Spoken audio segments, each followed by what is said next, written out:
Have you ever been paralyzed by fear? That quiet yet powerful voice in your head that whispers, "Don't take the risk, it might end badly. Stay in your comfort zone, it's safer." This voice makes you retreat from challenges, avoid risks, and live with the feeling that you're missing out on something important. But what if I told you that fear isn't your enemy? In fact, it's your teacher, trying to protect you. Today, I'll show you how this teacher can sometimes become an obstacle, and how to make it work for you, not against you. Fear is one of the most powerful tools of the mind. It can become your ally, helping you avoid real dangers. But more often, it holds you back from taking the actions that could transform your life for the better. You want to approach a beautiful girl, but freeze at the fear of rejection. You want to stand up for yourself in a dispute or conflict, but the inner voice whispers, "What if you lose?" But you know what? You weren't born a coward. None of us were born fearful. Fear is just a reaction we can control. And if you're ready to break free from this inner limitation forever, to become a person who confidently faces challenges, watch this video until the end. By the way, here on the Sword of Wisdom channel, we explore the way of the samurai, learning to live with honor, confidence, and strength. If you want to join us on this path, subscribe now. Our goal is to reach 1,000 subscribers by 2025, and your support will help us get closer to this dream. What is fear? Fear is an ancient mechanism that has always been a part of our nature. In primitive times, it protected us from real dangers, predators, hostile tribes, and irreversible mistakes. This feeling helped us survive. But today, most of our fears are not real threats but illusions. We fear things that, in essence, pose no danger. The fear of rejection, the fear of looking foolish, the fear of being misunderstood. Fear immobilizes our actions, prevents us from moving forward, and keeps us from achieving what we truly desire. Fear is a tool that should work for us, not against us. Imagine fear as a beacon pointing to where you can grow. Most often, the place that scares you the most is where your greatest development lies. Fear of challenges. When you face a challenge, whether it's a dispute, a physical threat, or a major life decision, fear starts whispering to you, "Step back. This isn't for you. You might fail." But in reality, fear isn't trying to stop you, it's trying to protect you from the new and unknown. Samurai didn't aim to eliminate fear. They acknowledged it, accepted it, and transformed it into action. Their philosophy was simple. Fear is not the end, it's the beginning. Try to view every challenge as an opportunity. For example, you're afraid to speak up, afraid to make a mistake, or afraid to appear vulnerable. But each such situation is your chance to become better. Fear of others' opinions. One of the most common fears is the fear of what others will think. What if they judge me? What if I make a mistake? But think about this.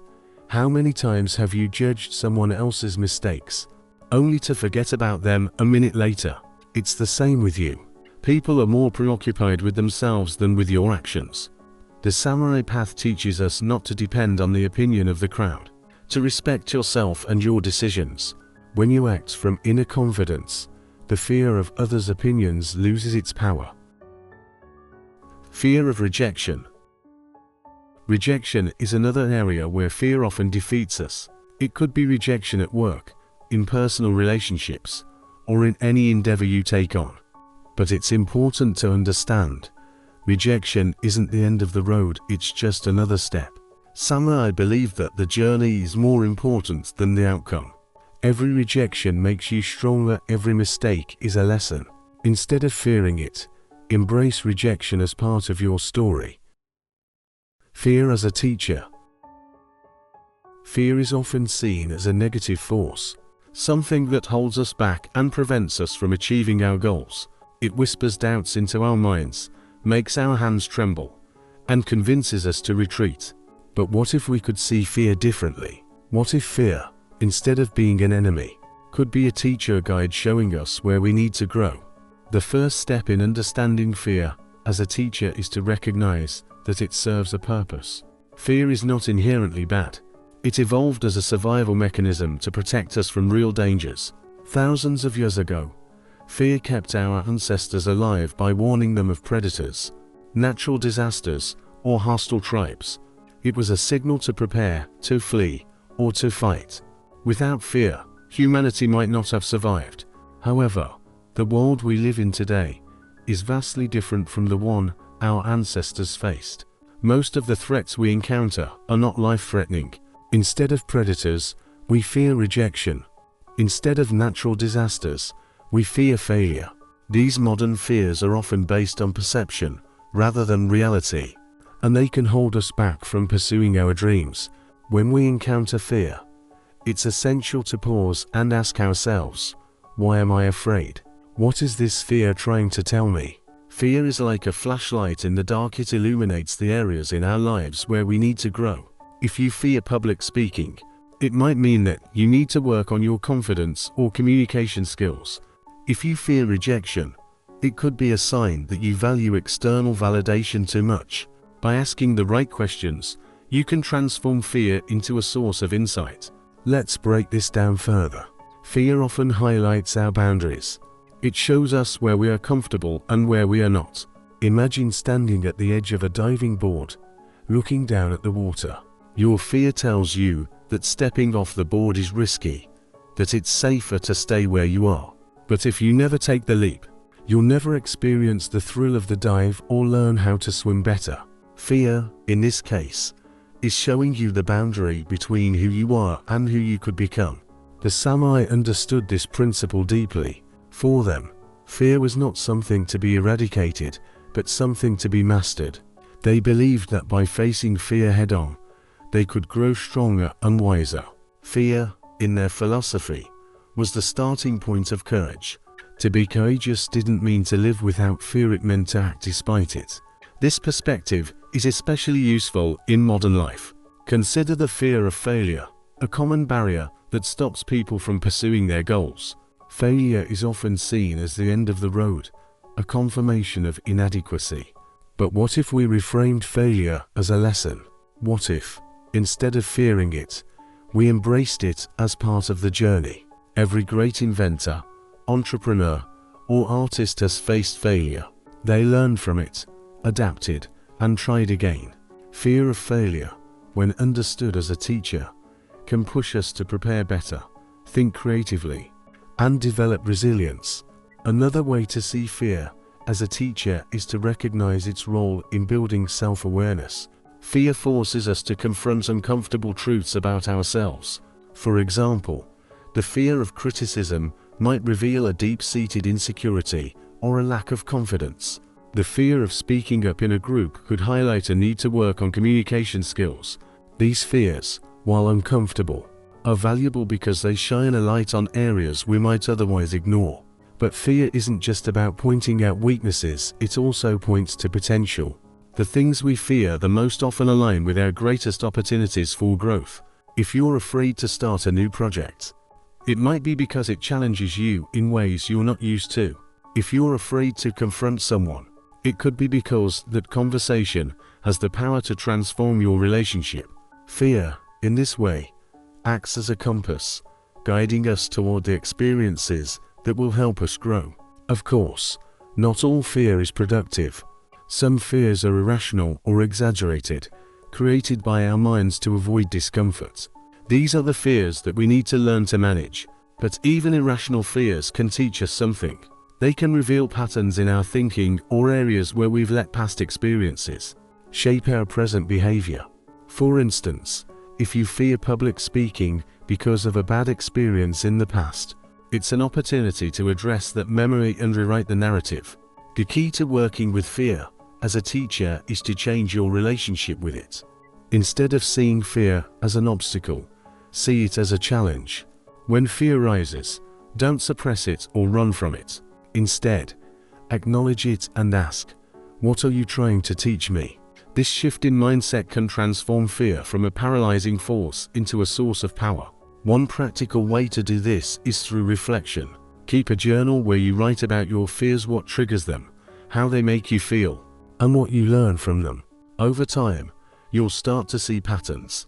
You'll notice that certain fears repeat themselves, often around the same themes. This awareness is the first step toward growth. Another strategy is to take small, intentional steps toward the things that scare you. If you're afraid of public speaking, start by speaking in front of a small group of friends. If you're afraid of failure, set small, achievable goals and gradually work your way up to bigger challenges. Each small step builds confidence and reduces the power of fear. Finally, it's important to remember that fear is not permanent. It's a fleeting emotion, like a wave that rises and falls. The more you face your fears, the less intimidating they become. Over time, what once seemed insurmountable becomes manageable, and what once terrified you becomes a source of pride. In conclusion, fear is one of the most powerful teachers we have. It shows us where we need to grow, challenges us to step out of our comfort zones, and helps us build resilience. By changing our relationship with fear by seeing it not as an enemy but as a guide, we can unlock our true potential. So the next time fear rises, don't run from it. Listen to it, learn from it, and let it propel you forward. Fear is not the end, it's the beginning of growth. How fear hinders growth and what to do about it. Fear isn't just an emotion. It's a complex response that affects your body, mind, and soul. Its goal is to keep you in your comfort zone, to protect you from the unknown. But the truth is, your greatest victories and achievements lie beyond that zone. How can you learn to overcome fear? Working with the body. How your body can outsmart fear. You've probably noticed how fear affects your body. Your shoulders slump. Your gaze drops to the floor. Your breathing becomes shallow. This state signals to others that you lack confidence and reinforces your own anxiety. The good news is that the connection between body and mind works both ways. Even if fear is raging inside, you can take control of your states through your body. Adopt a confident posture. Straighten your shoulders, lift your head, and look straight ahead. Even if you don't feel confident, your posture will start sending signals to your brain that everything is fine. Confident walk. Walk slowly and steadily, without rushing. Make each step deliberate, as if you control the entire world around you. The power of eye contact. Never avoid eye contact. It's one of the strongest signals of confidence. Look people in the eye and smile slightly. You'll be surprised at how it changes the dynamics of communication. Samurai knew that the body is the foundation of confidence. They trained 4 hours, not just for battle, but also to remain still in the most stressful situations.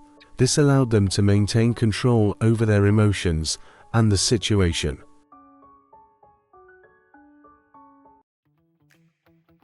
Subscribe to our channel. Are you ready to become the best version of yourself? On our channel, we share samurai techniques and lessons that will help you develop your charisma, confidence, and inner strength. If you're looking for real self-development tools and striving for personal growth, you'll find exactly what you need here. By developing your thinking and choosing quality content, you not only become a more interesting person, but also create an aura around you that attracts people. Knowing how to attract others starts with working on yourself, and that work never ends.